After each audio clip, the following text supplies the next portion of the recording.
What's going on, guys? Welcome back to another video. So today I'm doing a tier list for every English Weiss set that came out in 2023. I have them down here below in release date order, so we will go through in the order that they came out last year. Now bear in mind, I do not play the game. None of this is based on playability of these sets. This is more of a collector's perspective and also my own personal preference. Some of these sets I didn't open, some of the IPs I don't interact with, and because of that, they might be ranked lower on this tier list than you expect. It is a personal preference tier list of what I like to open or what I thought made a set good and collectible and fun. So, starting off, we are starting with Kaguya-sama Lovers War. Fairly popular IP, I've not watched it, so I'm not that attached to it. Now, this set didn't have signatures. In Japanese, it had the signatures. They did not have the license for the signatures when it came out in English, so we had the generic hot stamps. So for that reason, I think it belongs in C tier. I think C tier makes sense because the IP itself, the series is fairly strong, fairly popular. If it wasn't for that, it would be a D tier set in my opinion. Next up, Data Live Volume 2. So again, a set that I didn't open, and as an IP, a series that I haven't watched, but I know it's popular. And because of that, I'm trying to think when this came out, like how well it was received. Now I know like some of the older Data Live cards from Volume 1 are fairly popular and people like collecting them. But this did have signatures. Maybe we should switch some of this around. Okay, we're going to switch around. Had signatures. No, I think actually B tier. I think B tier. It's got signatures. It's a fairly solid IP. I just think it came out. I feel like the first half of 2023 for Weiss Schwarz. Feel like the sets struggled a bit, but I think as a whole, signatures, solid IP. I think B tier makes sense for it. Not that I opened it, but I think if I think about this as a choice of what I would rather open, it makes sense to be above a non-signature set like Kaguya-sama. So next up, we've got Bang Dream 5th anniversary. Bang Dream being a Bushiroad IP, an IP that I do not care about, but I did actually open a box of this, just pure coincidence. There was a closing down sale for a store in the UK and I picked it up for like £30, but I opened it on the channel and actually hit an SP, or I think I actually hit an SSP, and the cards were really nice. Because it's their own IP, they can go crazy with the designs and they're always going to have signatures and things like that. So although there's always like a Bang Dream set every year, I think it goes C tier because I did open it and I got a hit, so that made it kind of made me slightly more attached to the set because I did have a fun time opening that one box. So C tier makes sense for me. Next up, we got Sword Art Online 10th anniversary anime edition. Now there's always an SAO set, to be honest, but I feel like this came out just after there was a reprint of the Sword Art Online 10th anniversary manga edition Japanese. So the manga 10th anniversary we never got in English, and it's been reprinted a few times in Japanese, and the art and the cards on it look amazing. It's such a shame we never got that in English. The manga sets just always have such nice art. Now I feel like that took away from this set coming out because a lot of people ended up just buying that Japanese reprint. With that said, it did have signatures. The year before, the SAO set didn't have signatures. So I feel like for that reason, and it's always like a fairly solid IP and fairly popular Weiss set, I think it belongs in B tier. I'm not hugely attached to the series itself. But yeah, I think B tier makes sense for it. It's still always like a popular Weiss set. So next up, we've got Saekano, How to Raise a Boring TCG set. You're going straight in D tier, my friend. Now, I don't know the IP. Well, obviously I know of the IP, but I've not watched this or interacted with it in any way whatsoever. They did not have signatures, so we got the generic hot stamps. Again, as it came to English, they didn't have the licensing. They put serials on it, but when it's a set you don't care about, who cares about serials really? Yeah, I could not care less for this set. It would definitely be the bottom of the list so far in terms of what I would want to open. I know serials for a collector are kind of enticing, but they did so many serials, I think the year before, that it just took away from serials. If the IP isn't something you care about and isn't a really popular IP, then no one really cares much about those serial cards. So yeah, for me, D tier. Next up, we got Fruits of Grisaia. Again, it's not a show I've seen. It's not a set or show that I'm interested in. But there are signatures, so that's going in C tier. Yeah, it's not on my list of a set that I would want to grab, pick up, and buy, even if it was that cheap. But to be honest, I think I'd go back to Bang Dream, but that's purely because I pulled an SSP and it looked really nice. So after that, we had Quints the movie. Now, again, I know it's a really popular IP, but I didn't personally open this. But I know I've got some cards from some Quints cards in my collection. I think it should go in A tier. Like, it's a very popular IP. The cards always look really nice. We got signatures, so like it's all good, right? I think A tier is perfect for this one. Next up, we've got Avatar: The Last Airbender. I was so excited for this set. Couldn't believe they were doing this set when it was announced. I'm a huge fan of the show, have been for years. So this was amazing to see that it was coming out. Now, I do have one issue with this set. It's an English exclusive, it's a Western show. Typically we don't get signatures, that is expected. I wasn't expecting signatures for this set. However, there were so many blurry screenshot cards, and I get it, this is an old show. If you take screenshots from the old show, they're not going to be in 4K. But for opening the set, as a collector, it makes for a really jarring opening experience, that you've got some cards that are clearly like new designs and really sharp, especially if you get some of those big hits. They look amazing, and then the rest of the cards you're flicking through are just blurry and low quality. It just feels like it almost feels like they're not genuine cards, because that's how blurry they are.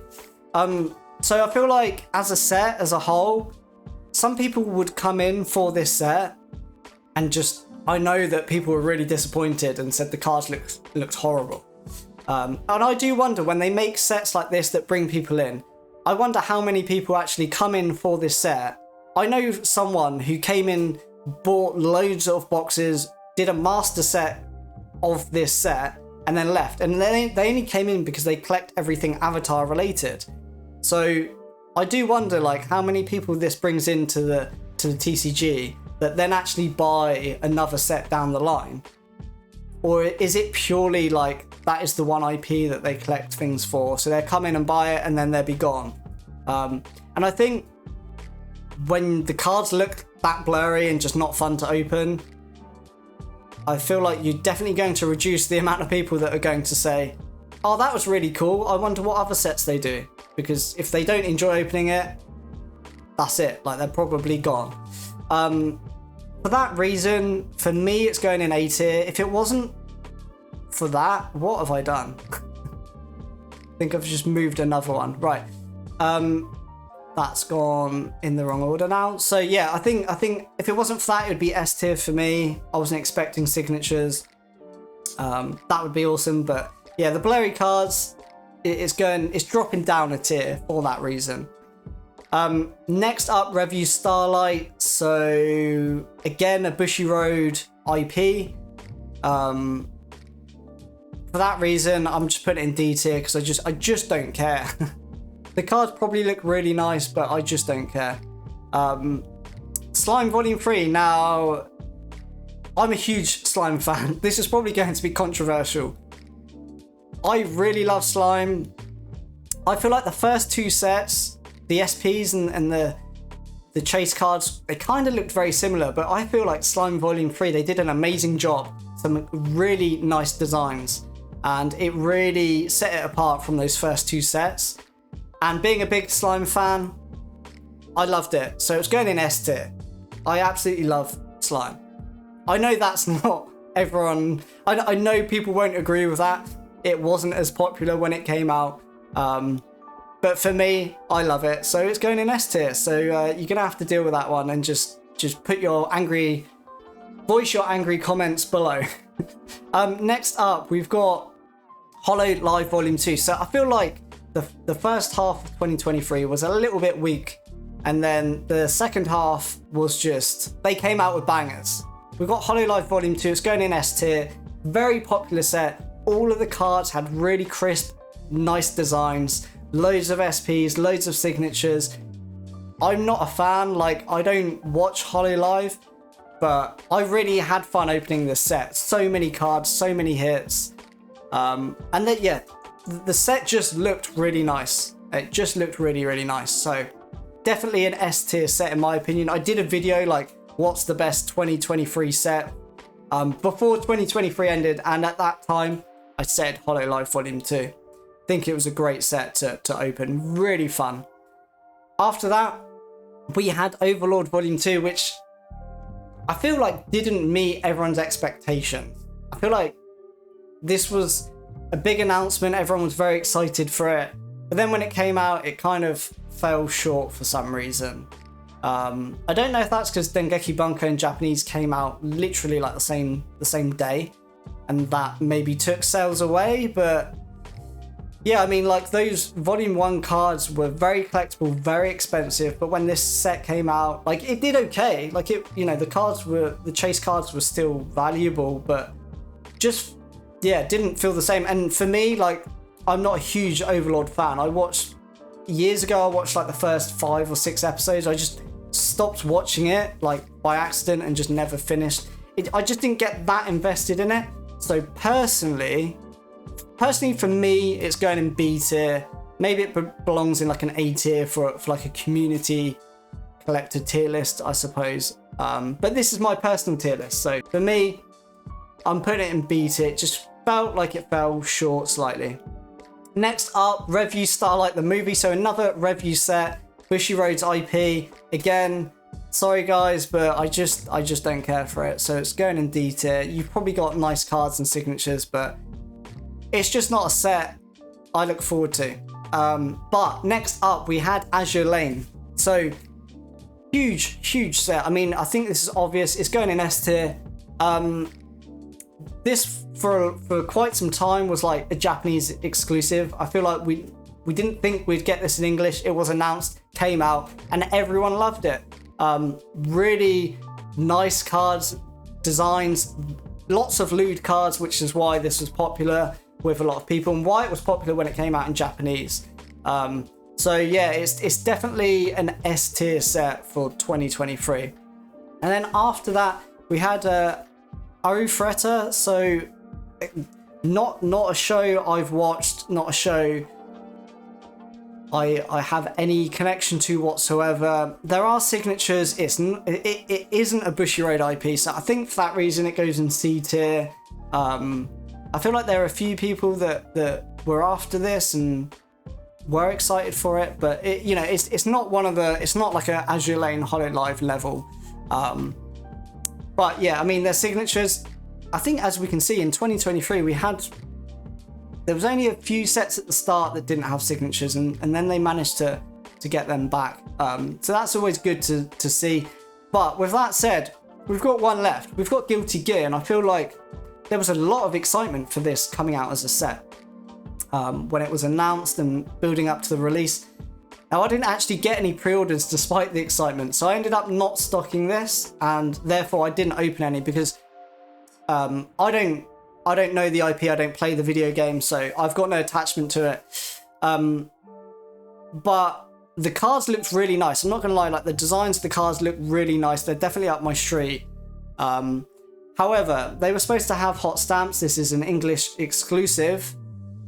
The set came out, the SPs do not have like an icon like hot stamped. Like Avatar came out with hot stamps. They've got like the different icons of the different nations like stamped on them, on the Avatar logo stamped on some of those cards. Guilty Gear had nothing. No icon, no like in my term, like a proper hot stamp on them. Now I feel like the way they might get away with that is the SPs were actually like secret rares, the SECs, where they have the gold foiling around the borders. So technically, I guess they are hot stamped, but that's not what people would have been expecting. Maybe something went wrong. Maybe they were supposed to be hot stamped with an icon. I don't see why you couldn't do that. You've done it with God knows however many other English exclusives in the past. But yeah, their SPs were basically just secret rares with nothing else stamped on them other than the gold borders. And when it came out, I feel like just not many people bought it. I feel like there was so much excitement when it was announced, and then it just fell flat. Not only with the hot stamp, but just with people buying it as well.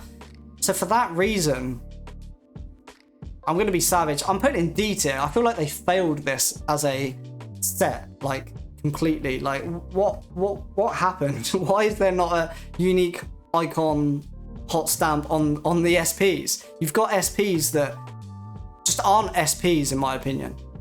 So yeah, you're going straight in D tier for that one. I feel like that was a complete flop, which is a shame. It was the last set to have come out. But next year's looking great. We've obviously got like Spy X Family, Chainsaw Man coming out shortly. So they will be some awesome releases. But yeah, let me know in the comments what you think. Obviously, this is my personal tier list. I'm sure people will disagree with a lot of it, but that is my tier list. That is how I feel about these sets. So yeah, let me know what you think below. If you're not subscribed, please hit subscribe. As always, thanks for watching, and I'll see you guys in the next video.